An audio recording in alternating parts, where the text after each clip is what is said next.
स्वागत है आप सभी का। मैं आपके साथ मुस्तफा चौधरी। उत्तर प्रदेश की 9 विधानसभाओं पर उपचुनाव हुआ 20 तारीख को और 23 तारीख को रिजल्ट आया। मैं मीरापुर विधानसभा पर बात करूंगा, जहां पर राष्ट्रीय लोकदल रालोद पार्टी की प्रत्याशी मिथिलेश ने जबरदस्त जीत दर्ज की है, करीब 30,000 वोटों से।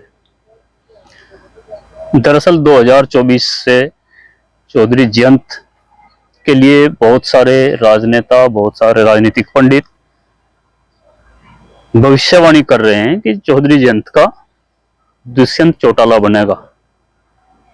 यानी कि दुष्यंत चौटाला ने 2019 के विधानसभा चुनाव में हरियाणा में साथ मिलकर सरकार बनाई थी भारतीय जनता पार्टी के साथ, और 2024 के चुनाव में उनको एक भी सीटें नहीं मिली, सब सीटों पर हार गए। तो जयंत चौधरी के बारे में भी यही कहा जा रहा है कि वो भारतीय जनता पार्टी के साथ मिल गए और अब दुष्यंत चौटाला बन जाएंगे। यानी कि उनके भी 10 विधायक हैं राष्ट्रीय लोकदल के, वो भी जीरो पर सिमट जाएंगे। क्या ये सच्चाई है? अब हम कुछ आंकड़ों पर बात करते हैं। बिना आंकड़ों के तो बात ठीक नहीं। 2022 में समाजवादी पार्टी के साथ चुनाव मिलकर लड़ा और 30 से ज्यादा सीटों पर वो चुनाव लड़े थे, शायद 33 सीटों पर, और 10 सीटें जीतने में कामयाब हुए थे।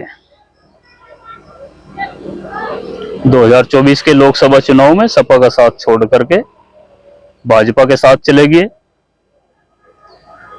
और उनको 2 लोकसभा सीटें दी गई और दोनों लोकसभा सीटों पर उन्होंने जीत दर्ज की। अब उपचुनाव की बारी आई। चंदन सिंह चौहान उन्हीं के विधायक थे, उन्हीं की पार्टी से विधायक थे, उन्हीं के सिंबल पर विधायक थे मीरापुर विधानसभा से, जो सांसद बन गए। उन्हीं के इस्तीफे के बाद ये सीट खाली हुई थी और उनको ये सीट दी गई और लोकदल ने ये सीट जीत ली। तो भारतीय जनता पार्टी के साथ जाकर के सीटें तो जीत रहे हैं, तो फिर उनका दुष्यंत कब बनेगा? क्या सोच है राजनीतिक पंडितों की, राजनीतिक विश्लेषकों की, या आपकी? आप क्या सोचते हैं? आप भी कमेंट बॉक्स में बताइएगा। मैं भी अपनी थोड़ी राय पेश करूंगा। हो सकता है आपको अच्छी लगे, हो सकता है आपको बुरी लगे।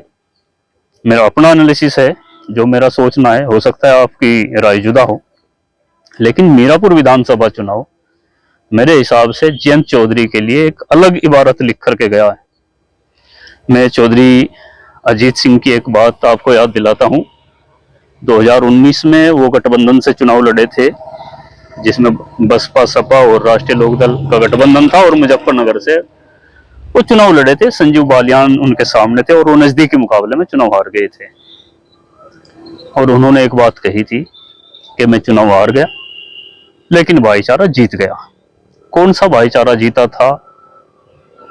आपको मालूम होगा 2013 में मुजफ्फरनगर में दंगा हुआ था,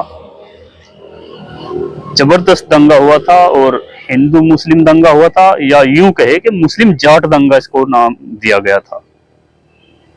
बड़ी खाइया लोगों के बीच पैदा हुई थी और सबसे ज्यादा अगर किसी को नुकसान हुआ था तो लोकदल को हुआ था, क्योंकि चौधरी जयंत सिंह वो शख्स थे जो इस दंगे से दूर रहे। सपा की सरकार थी, भारतीय जनता पार्टी के लोगों की तरफ से भी बयानबाजी हो रही थी और वार प्रतिवार भी सपा और भाजपा की तरफ से थे, और आरोप भी इन्हीं लोगों पर लगे, इन्हीं पार्टियों के नेताओं पर आरोप लगे, सपा हो या भाजपा हो। सदस्यता तक गई है इनके विधायकों की दंगे के आरोप में। लेकिन चौधरी जयंत इस दंगे से दूर रहे, उन्होंने कोई भड़काऊ भाषण नहीं दिया। लेकिन इसी बात से लोग उनसे नाराज हो गए, खास तौर से उन्हीं की कम्युनिटी के लोग नाराज हो गए। और जो चौधरी साहब एक राजनीति करते थे जाट और मुसलमान की, या कमेरा वर्ग की, किसान वर्ग की, वो बिखर गया चौधरी साहब का वोट बैंक। कोई किसी बात से नाराज, कोई किसी बात से नाराज, क्योंकि दंगा में जो बात जिसकी करता है लोग उससे जुड़ते हैं, भले ही वो नफरत की बात करता। जो मारने और काटने की बात करता है उसके साथ लोग जुड़ते हैं। जो मुसलमानों के पक्ष की बात करेगा उसके साथ मुस्लिम जुड़ेंगे, जो हिंदुओं की बात करेगा उसके साथ हिंदू जुड़ेंगे। लेकिन चौधरी अजीत सिंह वो शख्सियत थे जिन्होंने किसी भी तरफ की बात नहीं की। और फिर 2019 के अंदर उन्होंने गठबंधन किया और चुनाव लड़े, वो हार गए, वो एक अलग बात है। लेकिन उनका जो कहना था कि मैं हारा लेकिन भाईचारा जीता, उनका कहने का मतलब यही था कि जो वोट बिखर चुका था, जिसका नुकसान सबसे ज्यादा अजीत सिंह को हुआ था, वो फिर से इकट्ठा हुआ था। लेकिन अब क्या, अब चौधरी जयंत चुनाव जीते मीरापुर का, भले ही उनकी पार्टी के लोग भाईचारा जिंदाबाद के नारे देते हों, लेकिन उन्हीं की पार्टी के मंच पर कटोगे पटोगे और बहुत सारी अभद्र भाषा का इस्तेमाल हुआ, जो कि राष्ट्रीय लोकदल की भाषा नहीं थी, नहीं है।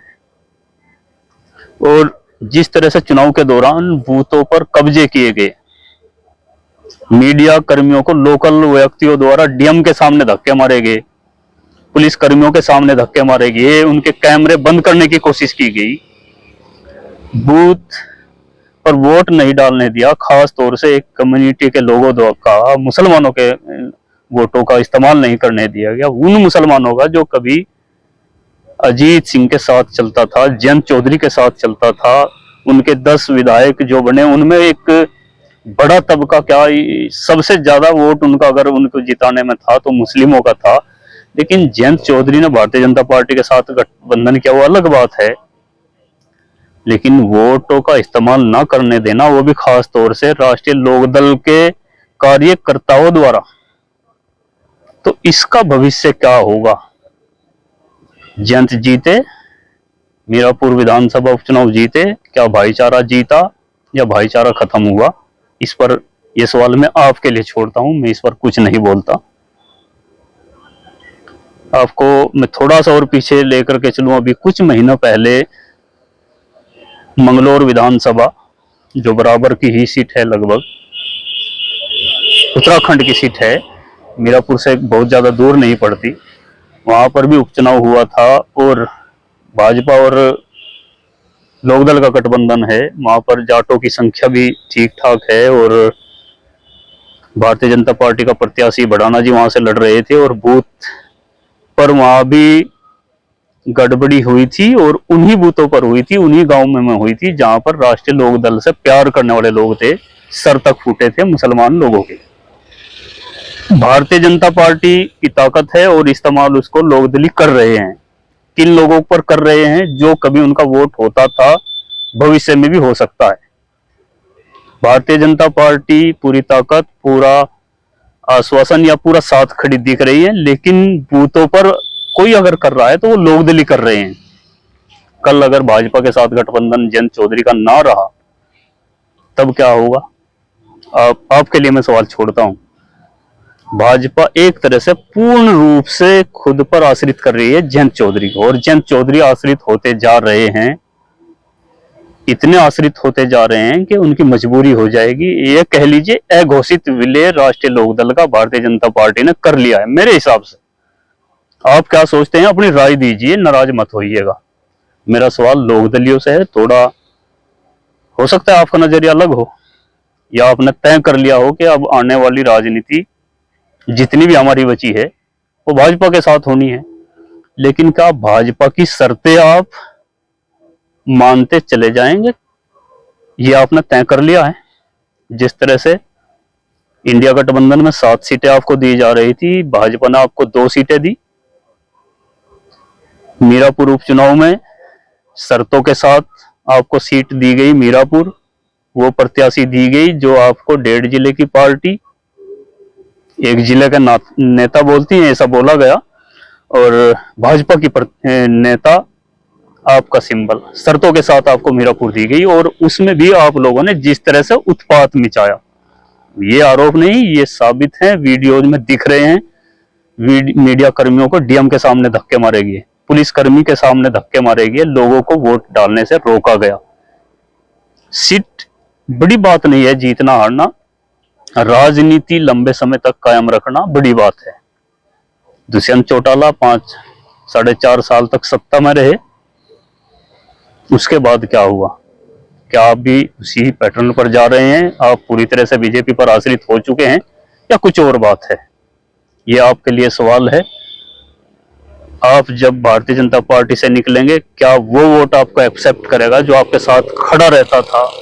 और जब आपको दूसरी मानसिकता के साथ समझौता कर लिया और वो वोट आपके साथ नहीं जा रहा, तो आप लोगों ने उनका वोट डालने से रोक दिया गया, तो आपका भविष्य क्या होगा?